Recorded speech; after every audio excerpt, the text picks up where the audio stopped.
Terangkat kita di sisi Allah. Majlis itu mengangkat kita. Apa yang diangkat? Dua. Yarfa'illahu alladhina. Nah, kata Nabi pasti akan kejadian. Lisan mengucapkan, pikiran menerjemahkan, hati meresapi. Nah, kapan itu bisa dinikmati? Kalau paham. Karena tuh Abu Bakar As-Siddiq baru takbir sudah menangis saking pahamnya itu.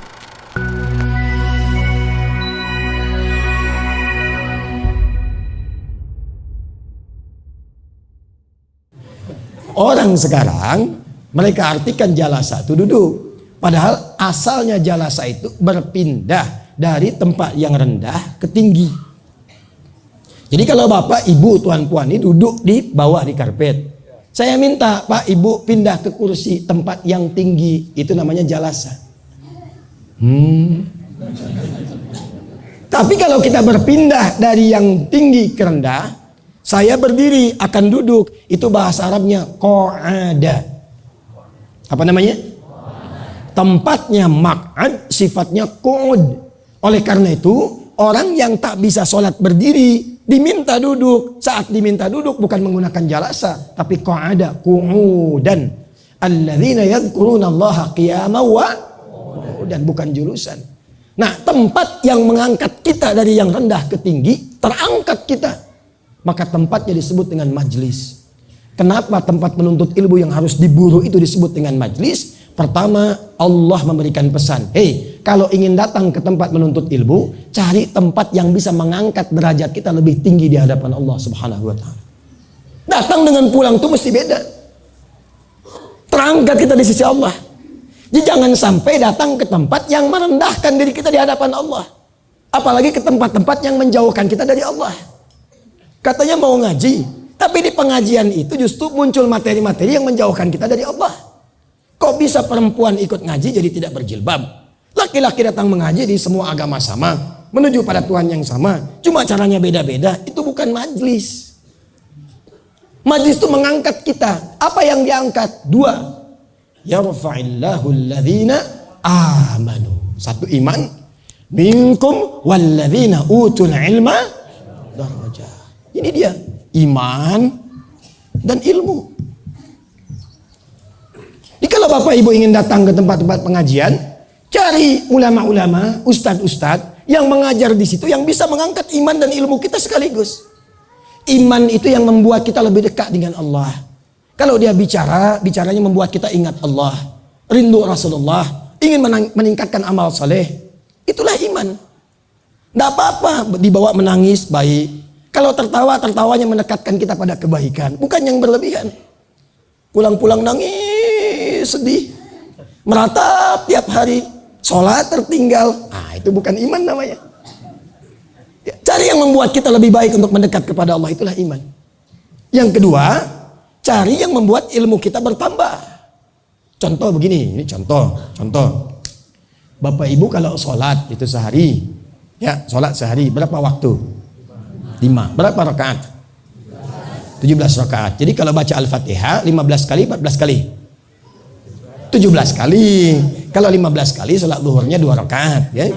Kan setiap rakaat kita baca Al-Fatihah kan? Baik. Nah, begini. Tadi subuh jam berapa? 4:45 ya. Alhamdulillah. Baru di Masjid Syuhada terjadi kesepakatan bulat tentang waktu salat subuh. Kemarin saya di Tanah Datar masih ada perbedaan pendapat. 4:45, 4:53, 4:43. Ya kita ambil tengah-tengah saja ya. Di sini semua sepakat, semua bulat. 4:4. Allahu Akbar, Allahu Akbar. 4:45 dipanggil. Sudah siap kita. Sudah bangun sebelumnya. Sudah siap menunaikan sholat. Itulah iman. Hanya problemnya begini. Saat akan menunaikan sholat kita khusyuk siap. Tapi begitu bertakbir, Allahu Akbar. Ini hari ini hujan tak ya? Jemuran di mana tadi taruh? Sendal tadi lupa di mana? Aduh, ada yang belum diupdate dalam handphone. Pernah begitu? Nah, kata Nabi pasti akan kejadian. Saya mau bagi rahasia, tapi di sini saja. Jangan diberitahu orang lain ya. Setuju? Setuju Bu? Nah, bundokan doang setuju nih? Saya makan di restoran bundokan doang. tapi harus bayar. Alhamdulillah. Iya. Tapi saya lihat luar biasa memang. Jadi kita nyari restoran dari yang sederhana sampai restoran siang malam ada. Ya, siang malam. Jadi kita ke Lampung ada restoran siang malam. Kemudian ada lagi sudah kumpul semua. Jadi ketika dilihat, oh siang sudah ada, pagi sore ada, saya lihat tuh. Pagi sore siang malam. Ada lagi orang mau bikin, pagi sore sudah ada, siang malam sudah ada, dia bikin begadang. Insya Allah, lengkap lah semua. Ya. Saya mau bagi rahasia. Baik, ibu dan bapak sekalian, kenapa tadi sampai ke rumah makan ya? Ada sesuatu yang sangat penting yang terkait dengan apa yang kita uraikan ini, khususnya tentang bab sholat tadi, antara iman dengan ilmu. Ada setan khusus. Ini rahasianya. Ada 9 jenis setan. Bukan 9 jenis kelokan dong. 9 jenis setan. Di antara setan itu ada yang disebut dengan khanzab namanya. Apa namanya? Khanzab itu setan khusus yang menggoda orang sholat saja. Ya, dia tak ikut ke pasar bu, setan pasar ada lagi. Ya betul, dia tak ikut ke tempat wudu, setan wudu ada lagi. Dia tak ikut ke kantor, setan kantor ada lagi.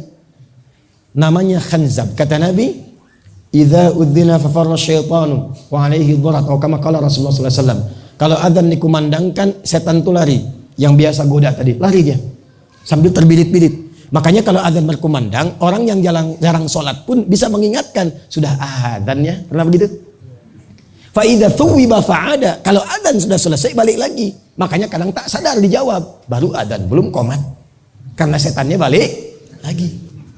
Sampai ketika akan sholat, kita bisa fokus. Tapi saat bertakbir, wa idza kabbara fayaqulu syaitanu udhkur kadza udhkur kadza.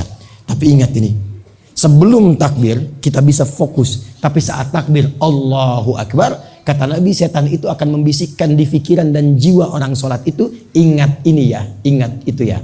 Maka jadilah kita mengingat apa yang tidak ingin diingat. Belum selesai hadisnya. Hatta la yash'ural musalli kam rak'atan yusalli. Sampai ada orang sholat lupa berapa rakaat sedang menunaikan sholatnya. Oh kan? Subuh tadi berapa rakaat? Ada yang 3. Ada yang 1 rakaat. Itulah setan. Nah, bagaimana cara kita menepis godaan setan itu saat sedang sholat? Karena khusyuk itu dimulai sebelum sholat, berlangsung saat sholat, berakhir setelah sholat. Sebelum sholat ada babnya. Sedang sholat itu, bagaimana menepis godaan setan itu? Pakai ilmu. Apa ilmunya? Namanya ilmu tilawah. Dari Quran. Ilmu apa namanya? Tilawah. Ada qiraah, ada tilawah, itu beda. Jadi kalau qiraah itu asalnya secara umum membaca sesuatu tanpa menuntut memahami. Yang penting baca, tak harus paham, itu qiraah. Apa wahyu pertama turun? Iqra. Ya, perintahnya baca. Ya, Nabi tidak dituntut paham, baca aja dulu. Tapi kan Nabi nggak bisa baca, maka beliau jawab ma'ana biqari. Tapi kalau tilawah itu punya 3 arti. Baca, pahami yang dibaca, setelah paham amalkan yang dipahami itu. Itulah tilawah. Orang yang baca Quran tanpa harus memahami isinya, maka disebut qori namanya. Maka kita sering dengar qori baca Quran kan? Tapi kalau ingin diterjemahkan kan di sampingnya ada orang lain. Ya, yang menerjemahkan itu siapa kita sebut? Sari asalnya cuma tilawah saja. Cuma mungkin yang pertama menerjemahkan Ibu Sari, makanya diberi nama Sari Tilawah. Kalau yang menerjemahkan namanya Pak Bagindo, mungkin Bagindo tidak. Nah, tilawah ini asalnya baca, pahami, amal. Kata perintahnya, kalau ikra itu untuk qiraah, kalau untuk tilawah utslu. Maka bukalah Quran surah ke-29 Al-Ankabut ayat ke-45. Kita nih hafal tengahnya, tak menghafal awalnya. Saya yakin 1000% tengahnya hafal. Saya bantu bacakan depannya. Innas sholata tanha. Tuh. Awal ayatnya apa coba itu? Sholat yang bagaimana yang bisa tanha anil fahsya wal munkar? Awal ayatnya utslu ma uhya ilaika minal kitab wa aqimis shalah. Sebelum sholat, kalau ingin khusyuk dalam menunaikan sholat itu salah satu caranya kata Quran, pahami dulu bacaan-bacaan sholat itu. Pelajari dulu gerakan-gerakan sholat itu. Supaya saat kita membaca dan melakukan gerakan, dengan pemahaman itu terbantu khusyuk. Karena apa? 3 bagian tubuh kita ikut bekerja bersamaan. Lisan mengucapkan, pikiran menerjemahkan, hati meresapi. Contoh. Bertakbir tangan kita dibuka dengan takbir. Fayaqulu Allahu Akbar. Allahu Akbar. Pentingnya ilmu, lisan bicara, mengungkapkan Allahu Akbar. Pikiran menerjemahkan. Karena tahu terjemahan, tahu ilmunya, Allah Maha Besar. Maka pikiran itu akan diganggu setan. Karena fokus menerjemahkan apa yang diucapkan. Hati meresapi, ya Allah, aku menetapkan Engkau yang Maha Besar. Tapi terkadang sebelum sholat aku merasa besar dalam kehidupan. Sombong dengan tetangga, yang paling angkuh dengan teman, yang paling hebat dengan kawan. Maka ditaubati di situ. Itulah yang menjadikan kita baca setelah itu doa iftitah. Allahumma ba'id baini wa baina khatayaya kama ba'adta bainal masyriqi wal. Yang kecilnya itu pengakuan, aku mengaku ya Allah, aku banyak dosa. Kadang aku merasa besar dalam kehidupan, aku taubat. Jauhkan aku dan kesalahan yang aku perbuat sejauh timur dan barat yang tak pernah berjumpa lagi. Atau dibacakan, ya Allah, aku bertekad, aku berkomitmen, Engkau yang Maha Besar. Aku tunduk patuh kepadamu dan jadi muslim yang baik. Allahu Akbar kabir. Alhamdulillahi katsir. Wa subhanallahi bukratan wa asila. Wajjahtu wajhiya lilladzi fataras samawati wal ard. Itu doanya Ali bin Abi Thalib dalam iftitah. Ada di Sunan Abu Daud. Ada 12 jenis doa iftitah. Nah, kapan itu bisa dinikmati? Kalau paham. Karena itu Abu Bakar As-Siddiq baru takbir sudah menangis saking pahamnya itu. Itu yang menutup celah setan supaya tidak mengganggu kita dalam sholat. Itulah ilmu. Iman bagus tanpa ilmu jadi masalah.